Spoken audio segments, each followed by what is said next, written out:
The Odyssey, Book 11, is called The Kingdom of the Dead, and it's about Odysseus and his men's time in the House of the Dead.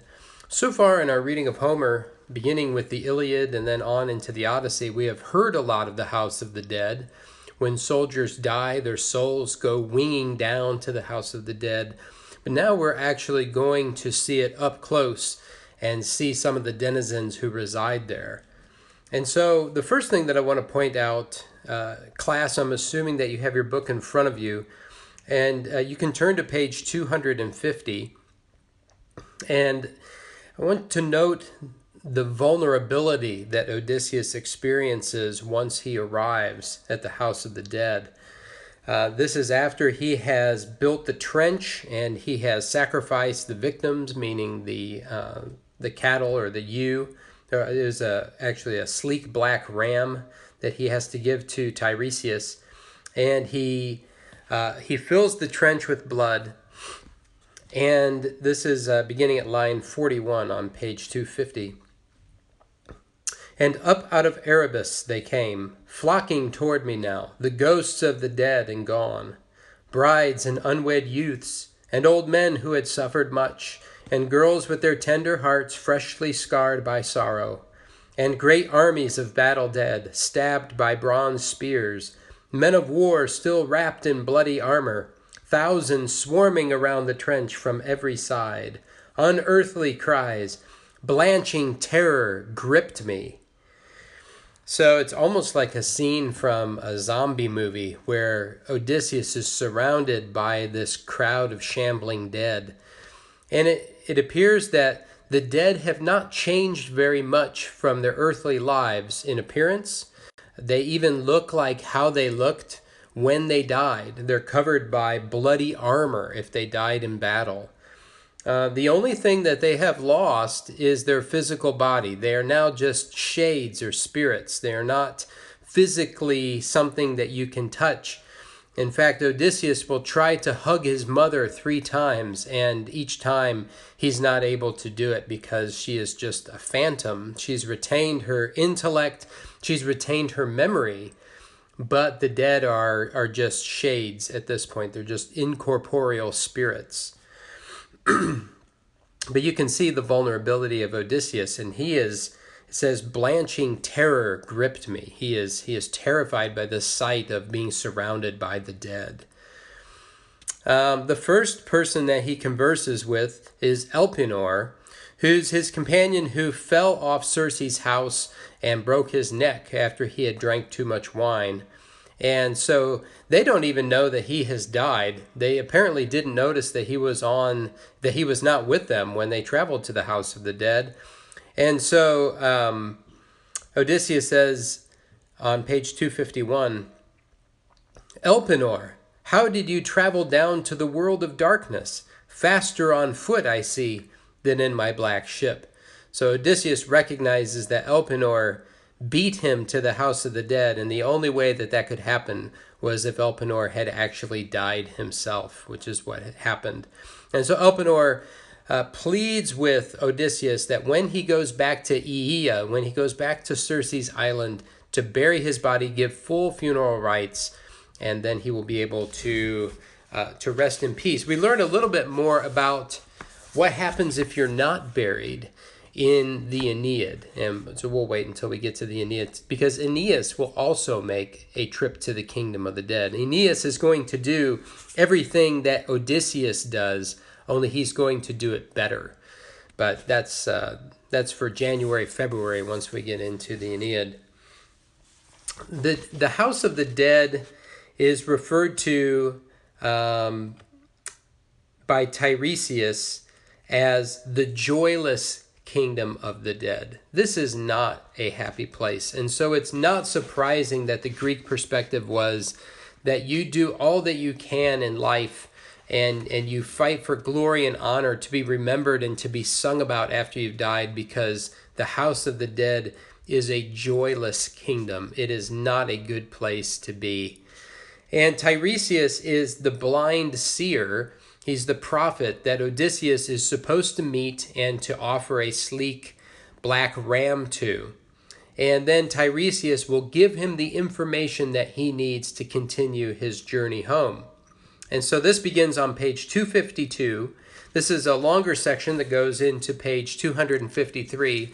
And I'll read it, but make comments along the way. So hopefully you're following along in your books, page 252. This is beginning line 111. And it's Tiresias speaking. A sweet, smooth journey home, renowned Odysseus. That is what you seek. But a god will make it hard for you, I know. You will never escape the one who shakes the earth, quaking with anger at you still enraged because you blinded the Cyclops, his dear son.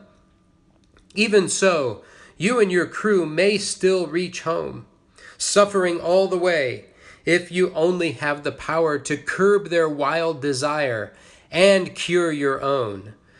So I just want to stop here before I continue. This is the first time that Odysseus finds out that Poseidon has aught against him, that Poseidon is going to make it difficult for him to get home because Odysseus blinded Polyphemus, his son. And Tiresias says that they may make it home if Odysseus can curb their wild desire and curb his own. And so we've seen so far instances where his men have not been able to curb their wild desire. They opened the bag of Aeolus's winds, and that blew them all the way back to King Aeolus's island. But also we've seen where Odysseus has not curbed his own desires in insisting that they wait in the cave of the Cyclops so that they can get a guest gift. And this costs him several men. And so it's going to require Odysseus to curb himself and to curb them, his crew, if they are going to get home. What's more, from the day your good trim vessel first puts in at Thrinacia Island, flees the cruel blue sea. There you will find them grazing herds and fat flocks, the cattle of Helios, god of the sun who sees all, hears all things. Leave the beasts unharmed, your mind set on home, and you all may still reach Ithaca, bent with hardship, true, but harm them in any way, and I can see it now. Your ship destroyed, your men destroyed as well. And so we know from book 1, at the very beginning in the prologue, where Homer sings to the Muses, that the men eat the cattle of the sun god.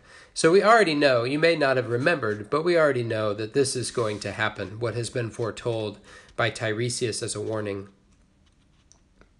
And even if you escape, you'll come home late and come a broken man, all shipmates lost, alone in a stranger's ship, and you will find a world of pain at home, crude, arrogant men devouring all your goods, courting your noble wife, offering gifts to win her.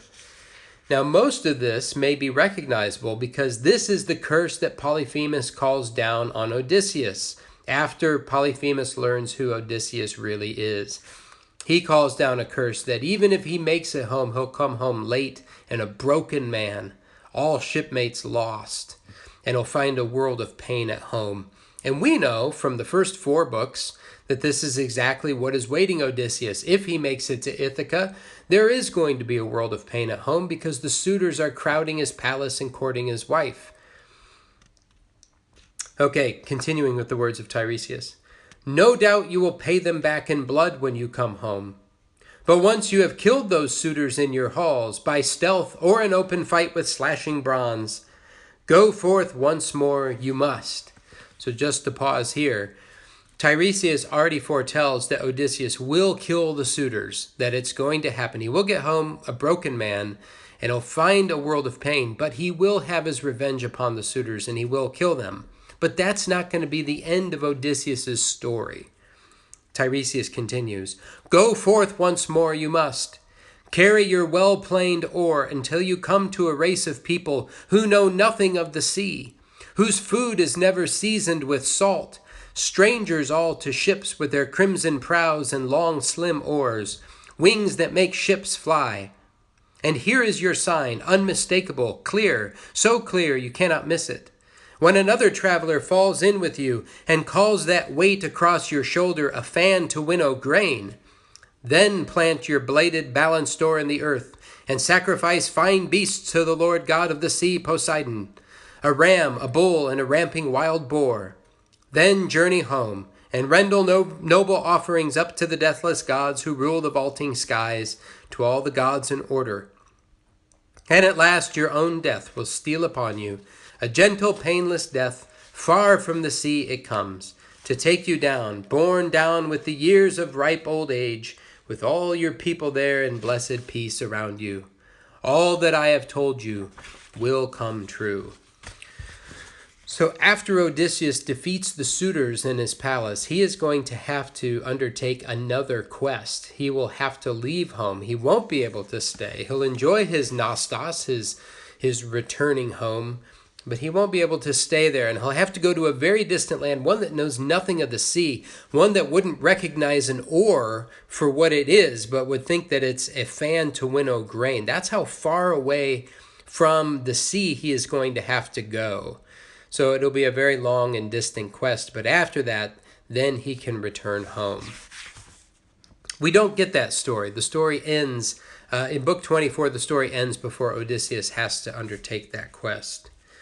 So that's what he learns from Tiresias. We also learn from his conversation with his mother that she died of a broken heart, that she was pining for Odysseus and her body gave out and she died. And that's why she is in the kingdom of the dead, whereas his father Laertes is given over to a life of complete grief. He is no longer really the lordly father that Odysseus remembers, and instead he's become a lesser man because he is consumed by grief for his son and presumably his wife. Let's see, continuing on to page 262, where Odysseus tells the people of Phaeacia some of the people that he encountered in the kingdom of the dead, who he fought with at Troy, some of the Greeks. King Alcinous actually asks, did you run into any of your comrades down in the house of the dead? And he does. And one of the first people he speaks with is Agamemnon. And this is where Odysseus hears the story of Agamemnon's death at the hands of his wife and her lover. He did not know this story. He did not know that this had gone on.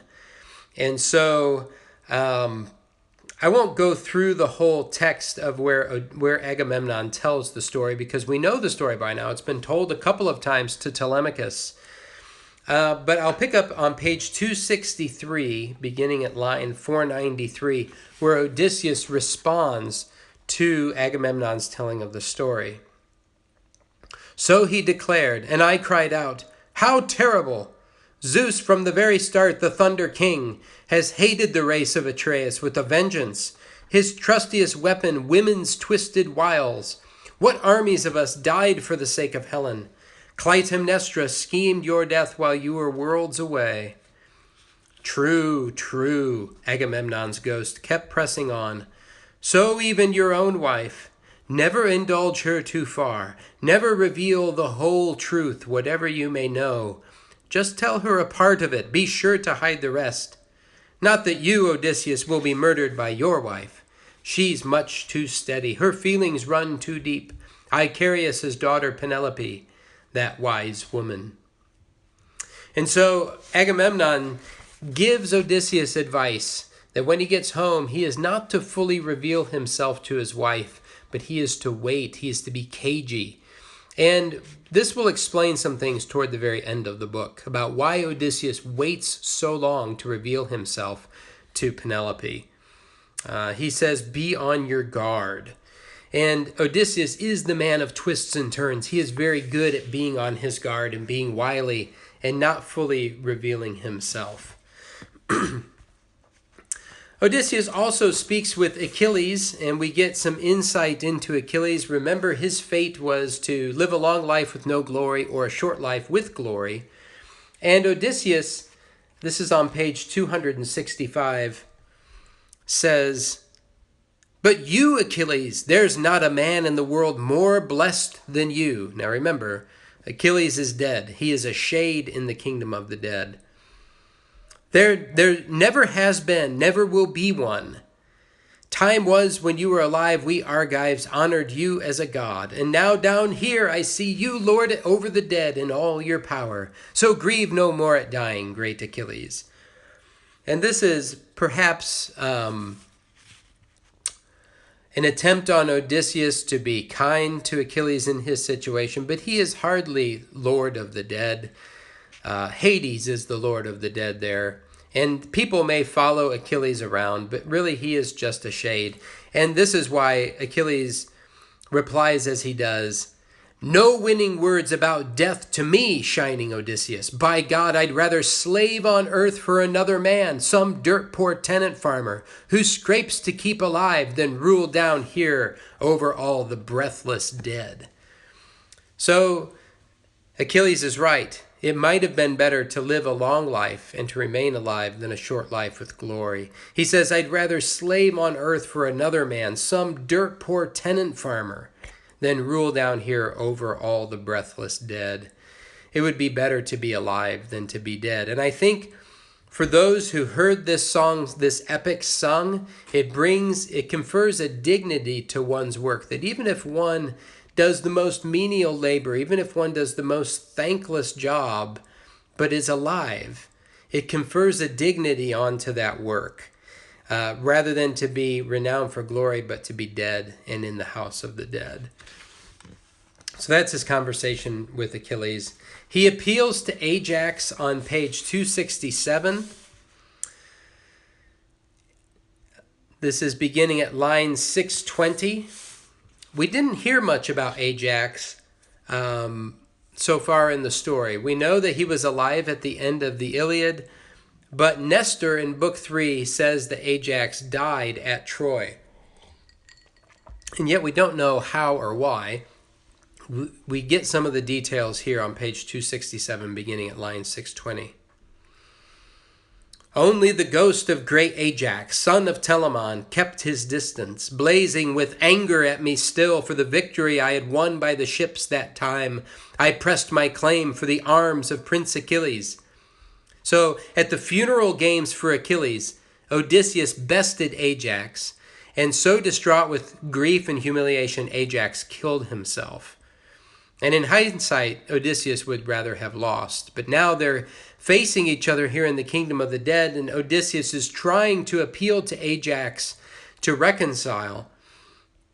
Odysseus continues, "His queenly mother had set them up as prizes. Pallas and captive Trojans served as judges. Would to God I'd never won such trophies. All for them the earth closed over Ajax, that proud hero Ajax, greatest in build, greatest in works of war, of all the archives after Peleus's matchless son," that would be Achilles. "I cried out to him now, I tried to win him over. Ajax, son of noble Telamon, still determined even in death not once to forget that rage you trained on me for those accursed arms. The gods set up that prize to plague the Achaeans. So great a tower of strength we lost when you went down. For your death we grieved as we did for Achilles' death. We grieved incessantly, true, and none's to blame but Zeus, who hated Achaea's fighting spearmen so intensely. Zeus sealed your doom. Come closer, king, and listen to my story. Conquer your rage, your blazing, headstrong pride." So I cried out, but Ajax answered not a word. So we learn a couple of things. Those who die and go to the house of the dead retain their memories, which is kind of a bad thing, because all now that they have is to mull on their memories. Agamemnon repeatedly thinks about his death and the death of his men at the hands of Aegisthus and Clytemnestra. Ajax perpetually blazes in rage at Odysseus, who won the prize at the funeral games for Achilles. So not only are they in this gloomy, joyless kingdom of the dead, but they mull forever on the memories of the wrongs done to them. It sounds like hell, is what it sounds like. We get a little picture of what hell is like. It's a place called Tartarus, although it's not named in in the Odyssey. On pages 268 and 267, some of the tortures that befell the Titans, Titius, Tantalus. We also see Sisyphus, and I'm not going to go into that, but this is the generation of gods prior to the Olympian gods led by Zeus, who are imprisoned in a place called Tartarus and perpetually tortured. We get a little bit of it here. In the Aeneid, Aeneas is considered too pure to view these awful tortures, and so we don't get that description. It's another way in which Virgil is showing Aeneas' superiority to Odysseus. We come to the end of the book on the kingdom of the dead, where Odysseus, his curiosity continues to compel him to want to hear stories of people and how they lived and how they died. But eventually, his curiosity is overtaken by his self-preservation and his fear of what might come. This is at the very end on page 270. He says, "Blanching terror gripped me, panicked now, that Queen Persephone might send up from death some monstrous head, some Gorgon's staring face. I rushed back to my ship, commanded all hands to take to the decks, and cast off cables quickly. They swung abroad at once, they sat to the oars in ranks, and a strong tide of the ocean rivers swept her on downstream, sped by our rowing first, then by a fair fresh wind." And so his time in the kingdom of the dead has ended. And now he's going to go back to Aea to bury Elpenor, and then to the next thing, which is going to be landing on the island with the cattle of the sun god. That's book 12 that we'll come to next.